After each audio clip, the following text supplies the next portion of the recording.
ജയ് ശ്രീമന്നാരായണ. ഞാൻ ഇവിടെ പ്രതിപാദിച്ചിരിക്കുന്ന സംഗ്രഹം നമുക്ക് നൽകിയത് രാമാനുജദാസൻ ശ്രീമാൻ ഗട്ടു വേണുഗോപാലസ്വാമി അവർകൾ. അധ്യായം 11 വിശ്വരൂപ സന്ദർശനയോഗ. ശ്ലോകം 27. വക്ത്രാണി തേ ത്വരമാണാ വിശന്തി ദംഷ്ട്രാകരാളാനി ഭയാനകാനി കേചിദ്വിലഗ്നാ ദശനാന്തരേഷു സംദൃശ്യന്തെ ചൂർണിതൈഃ ഉത്തമാംഗൈഃ. ഓം. ഗീതാചാര്യ ശ്രീകൃഷ്ണ പരമാത്മ നമുക്കെല്ലാവർക്കും അർജുനനോടൊപ്പം വിശ്വരൂപ സന്ദർശന യോഗ അഭ്യസിപ്പിക്കുന്നു. ഈ ഒരു സന്ദർഭത്തിൽ അർജുനൻ ശ്രീകൃഷ്ണനോട് പ്രാർത്ഥിക്കുന്നു: ഓ ശ്രീകൃഷ്ണ, കൗരവരും നമ്മളുടെ ധീരരായ യോദ്ധാക്കളും അങ്ങയുടെ ഭയാനകമായ ദ്രംഷ്ടയോടുകൂടിയ വായയിലേക്ക് പ്രവേശിച്ചുകൊണ്ടിരിക്കുന്നു. ഓ ശ്രീകൃഷ്ണ, ചില യോദ്ധാക്കൾ താങ്കളുടെ പല്ലിൻ്റെ ഇടയിൽ കുടുങ്ങിക്കിടക്കുന്നു. മറ്റു ചിലരുടെ തല പൊടിയായി ചതച്ചരയ്ക്കപ്പെടുന്നു. ഇപ്രകാരം അർജുനൻ വിശ്വരൂപത്തിൽ ദർശിക്കുന്ന കാര്യങ്ങളെ ശ്രീകൃഷ്ണനോട് വിശദീകരിച്ചുകൊണ്ട് പ്രാർത്ഥിക്കുന്നു. ശ്രീകൃഷ്ണ പരമാത്മാവിൽ അഥവാ ശ്രീമൻ നാരായണനിൽ സ്വയം അടിയറവ് വെച്ചുകൊണ്ട് നമ്മളുടെ ജീവിതം അർത്ഥപൂർണമാക്കുവാൻ ശ്രമിച്ച് അർജുനന്റെ വാക്കുകൾ ശ്ലോകത്തിൽ എന്ന പോലെ നമുക്ക് ആവർത്തിക്കാം. വക്ത്രാണി തേ ത്വരമാണാ വിശന്തി ദംഷ്ട്രാകരാളാനി ഭയാനകാനി കേചിദ്വിലഗ്നാ ദശനാന്തരേഷു സംദൃശ്യന്തെ ചൂർണിതൈഃ ഉത്തമാംഗൈഃ. ശ്രീകൃഷ്ണ പരമാത്മാവ് ശ്രീമദ് ഭഗവത്ഗീതയുടെ പൂർണ്ണമായ അന്തസത്ത 18-ാം അധ്യായത്തിലെ 65 മുതൽ 70 വരെയുള്ള ശ്ലോകങ്ങളിൽ പ്രതിപാദിച്ചിട്ടുണ്ട്. അതിലെ 8 ഉപദേശങ്ങൾ അനുഷ്ഠിക്കുന്നതിനായി ഭഗവാൻ ഉപദേശം നൽകിയിട്ടുണ്ട്. ശ്രീകൃഷ്ണ ഭഗവാൻ പറയുന്നു: ഈ 8 ഉപദേശങ്ങൾ അനുസരിക്കുന്നവരെ ഞാൻ സ്നേഹിക്കും. ഈ ഭക്തന്മാരെ ഞാൻ എല്ലാവിധത്തിലും സംരക്ഷിക്കും. ശ്രീകൃഷ്ണ പരമാത്മാവിൻ്റെ ഗീതോപദേശം ശ്രവിച്ച ശേഷം അർജുനൻ കരിഷ്യേ വചനം തവ, അതായത് കൃഷ്ണ, അങ്ങയുടെ ഉപദേശം പ്രകാരം ഞാൻ പ്രവർത്തിച്ചു കൊള്ളാം എന്ന് പറയുന്നു. അതുകൊണ്ട് ശ്രീകൃഷ്ണൻ അർജുനന് എല്ലാവിധ വിജയങ്ങളും ഫലപ്രാപ്തികളും നൽകി അനുഗ്രഹിച്ചു. ഈ 8 ഉപദേശങ്ങൾ നമ്മൾ പാലിച്ചു കൊള്ളാം എന്ന് പരമാത്മാവിനോട് നമുക്കും പ്രതിജ്ഞ ചെയ്യാം.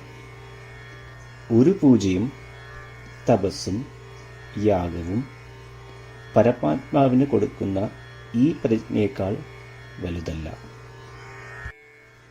നമ്മൾ നടപ്പിലാക്കേണ്ട 8 പ്രതിജ്ഞകൾ ഞാൻ പറയാം.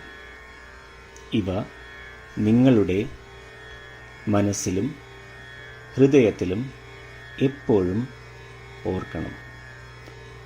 ഇപ്രകാരം ചെയ്യാം എന്ന് നമ്മൾ ശ്രീകൃഷ്ണ ഭഗവാന് വാക്ക് കൊടുക്കുമ്പോൾ ഭഗവാന്റെ മുഖം സന്തോഷത്താൽ പ്രകാശിക്കുന്നത് നമുക്ക് ദൃശ്യവൽക്കരിക്കാം. ജയ് ശ്രീമന്നാരായണ. ഇവയാണ് നമ്മളുടെ 8 പ്രതിജ്ഞകൾ. ഓ ശ്രീമന്നാരായണ, അവിടുന്ന് ഉപദേശിച്ച പ്രകാരം ഞാൻ എപ്പോഴും അങ്ങയെ ഓർക്കുകയും ധ്യാനിക്കുകയും ചെയ്യും. ഓ ശ്രീമന്നാരായണ, അവിടുന്ന് നിർദ്ദേശിച്ച പോലെ ഞാൻ എന്നും അങ്ങയുടെ വിശ്വസ്തനായ അനുയായി ആയിരിക്കും. ഓ ശ്രീമന്നാരായണ, അങ്ങയുടെ സേവനത്തിനും സംതൃപ്തിക്കും വേണ്ടി ഞാൻ എൻ്റെ എല്ലാ പ്രവൃത്തികളും ചെയ്തു കൊള്ളാം. ഓ ശ്രീമന്നാരായണ, അങ്ങ് നിർദ്ദേശിച്ച പോലെ എനിക്ക് ഞാൻ അങ്ങയുടേതാണെന്ന് പൂർണ്ണ വിശ്വാസമുണ്ട്. ഞാൻ എപ്പോഴും എൻ്റെ കൈകൾ രണ്ടും ചേർത്ത് അങ്ങയെ നമസ്കരിക്കുകയും ആരാധിക്കുകയും ചെയ്തു കൊള്ളാം. ഓ ശ്രീമന്നാരായണ, മാം ഏകം ശരണം വ്രജ എന്ന് അങ്ങേക്ക് മാത്രം എന്നെ സമർപ്പിക്കുവാൻ പറഞ്ഞത് ഞാൻ ഓർക്കുന്നു. ശ്രീമന്നാരായണ, ഞാൻ എന്നെ അങ്ങേക്ക് മാത്രം സമർപ്പിക്കുന്നു. ഓ ശ്രീമന്നാരായണ, മാ സുജ, അതായത് ഒരിക്കലും ദുഃഖിക്കേണ്ടി വരില്ല എന്ന് അങ്ങ് നൽകിയ ഉറപ്പ് ഞാൻ ഓർമ്മിക്കുന്നു. അതിനാൽ ഞാൻ ഒരിക്കലും ദുഃഖിക്കുകയില്ല. ഓ ശ്രീമന്നാരായണ, അങ്ങ് ഞങ്ങളുടെ രക്ഷയ്ക്കായി ശ്രീമദ് ഭഗവത്ഗീതയിലെ ഉപദേശങ്ങൾ നൽകി ഞങ്ങളെ അനുഗ്രഹിച്ചു. ദിവസവും ഒരു ശ്ലോകമെങ്കിലും വായിക്കുകയോ ശ്രവിക്കുകയോ ചെയ്തു കൊള്ളാം എന്ന് ഞാൻ പ്രതിജ്ഞ ചെയ്യുന്നു. ഓ ശ്രീമന്നാരായണ, അങ്ങ് ഭഗവത്ഗീത എല്ലാ മാനവരാശിക്കും വേണ്ടി ഉപദേശിച്ചതാണ്. ഗീതയിലെ അങ്ങയുടെ ദൈവികമായ ഉപദേശങ്ങൾ ഞാൻ ഗീതയെക്കുറിച്ച് അറിയാത്ത ഭക്തന്മാർക്ക് എത്തിക്കുവാൻ ശ്രമിച്ചുകൊള്ളാം.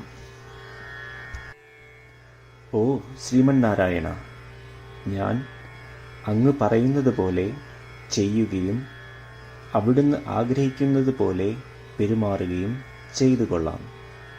ഞാൻ അങ്ങേക്ക് വേണ്ടി മാത്രം പ്രവർത്തിക്കും. ശ്രീമന്നാരായണനോട് ഓരോ ദിവസവും നൽകുന്ന ഈ വാക്ക് അദ്ദേഹം പറയുന്നത് പോലെ ഒരു വലിയ പൂജ തന്നെയാണ്. അചഞ്ചലമായ ഭക്തിയോടും വിശ്വാസത്തോടും കൂടി നമ്മുടെ പ്രതിജ്ഞ അദ്ദേഹത്തിന് സമർപ്പിക്കാം. ശ്രീമന്നാരായണ, കരിഷ്യേ വചനം തവ. ശ്രീമന്നാരായണ, ഞാൻ അങ്ങയുടെ ഉപദേശപ്രകാരം പ്രവർത്തിച്ചുകൊള്ളാം. വക്ത്രാണി തേ ത്വരമാണാ വിശന്തി ദംഷ്ട്രാകരാളാനി ഭയാനകാനി കേചിദ്വിലഗ്നാ ദശനാന്തരേഷു സംദൃശ്യന്തെ ചൂർണിതൈഃ ഉത്തമാംഗൈഃ. ഓം വക്ത്രാണി തേ ത്വരമാണാ വിശന്തി ദംഷ്ട്രാകരാളാനി ഭയാനകാനി കേചിദ്വിലഗ്നാ ദശനാന്തരേഷു സംദൃശ്യന്തെ ചൂർണിതൈഃ ഉത്തമാംഗൈഃ.